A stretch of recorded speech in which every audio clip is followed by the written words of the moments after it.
खबरों के मुताबिक राज्यसभा की बुलेटिन में कहा गया है कि सदन में जय हिंद और वंदे मातरम का प्रयोग नहीं होना चाहिए। मतलब यह सुनकर मुझे विश्वास नहीं हो रहा है कि वो कौन लोग हैं जिनको वंदे मातरम और जय हिंद पर आपत्ति है। इससे तो अंग्रेजों को दिक्कत थी, अब पता चल रहा है भाजपाइयों को भी दिक्कत है, वो अखरता है नारा। ये आजादी के आंदोलन के सबसे पुरजोर, सबसे सशक्त नारे, इससे किसी को दिक्कत हो कैसे सकती है? किस मिट्टी के बने लोग हैं? चलिए शुरुआत जय हिंद से करते हैं। जय हिंद का मतलब है हिंदुस्तान की जय हो, भारत की सदैव जय हो। यह आजादी का सबसे सशक्त नारा था। इसकी रचना 1907 में केरल के ट्रवणकोर के रहने वाले क्रांतिकारी चेम्पक रामन पिल्लई ने की थी।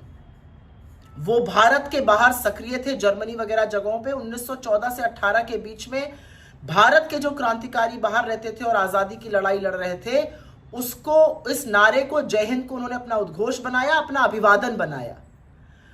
इसको और पॉपुलर करने का काम नेताजी सुभाष चंद्र बोस ने किया। 1940 के दशक में 1943 से 44-45 के बीच में नेताजी और उनकी आजाद हिंद फौज ने जय हिंद को अपना उद्घोष बनाया, जय हिंद से अभिवादन करते थे। और यही नहीं, नेताजी अपने सारे जो ब्रॉडकास्ट होते थे, चाहे वो जर्मनी में हो, चाहे वो साउथ ईस्ट एशिया में हो, कहीं से भी हो, वो जय हिंद जरूर बोलते थे।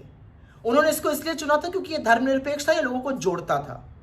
1947 में आजादी के बाद इस नारे का प्रयोग हमारी सेना ने, हमारे अर्धसैनिक बलों ने करना शुरू किया। उन्होंने औपचारिक तौर से इसको अपना नारा बनाया।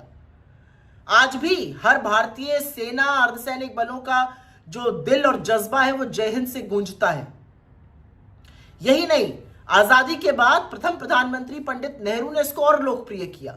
वो अपने हर भाषण का अंत जय हिंद से करते थे। और सोचिए, जय हिंद लोगों को अखर रहा है। अब बात करते हैं वंदे मातरम की। क्या अद्भुत शब्द है वंदे मातरम। भारत को मां मानकर उसका वंदन करना, उसका नमन करना।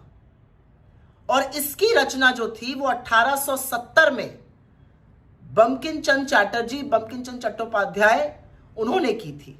1896 में कांग्रेस के अधिवेशन में पहली बार रविंद्रनाथ ठाकुर ने इसको गाया था। 1905 के स्वदेशी आंदोलन का यह बड़ा नारा बना था वंदे मातरम। और यही नहीं, 1908, 1909, 1910, उसके बाद यह हर क्रांतिकारी का नारा था। और इसको अंग्रेज बार बार बैन करते थे, इसको बोलने पर जेल जाना पड़ता था। फिर भी आजादी के महानायकों का नारा था, उनका उद्घोष था, वो एक दूसरे का अभिवादन वंदे मातरम से करते थे। भगत सिंह, खुदीराम बोस जैसे लोग फांसी के फंदे पर झूल गए और वंदे मातरम कहकर गए।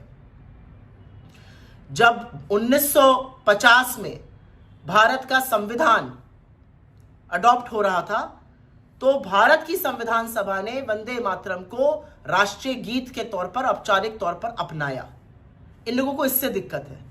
आप सोचिए, वंदे मातरम और जय हिंद से किन लोगों को दिक्कत होगी? उन्हीं लोगों को ना, जिन्होंने अपनी छोटी उंगली का छोटा नाखून आजादी में नहीं कटवाया, जो मुखबिरी करते थे, माफीनामे लिखते थे अंग्रेजों के।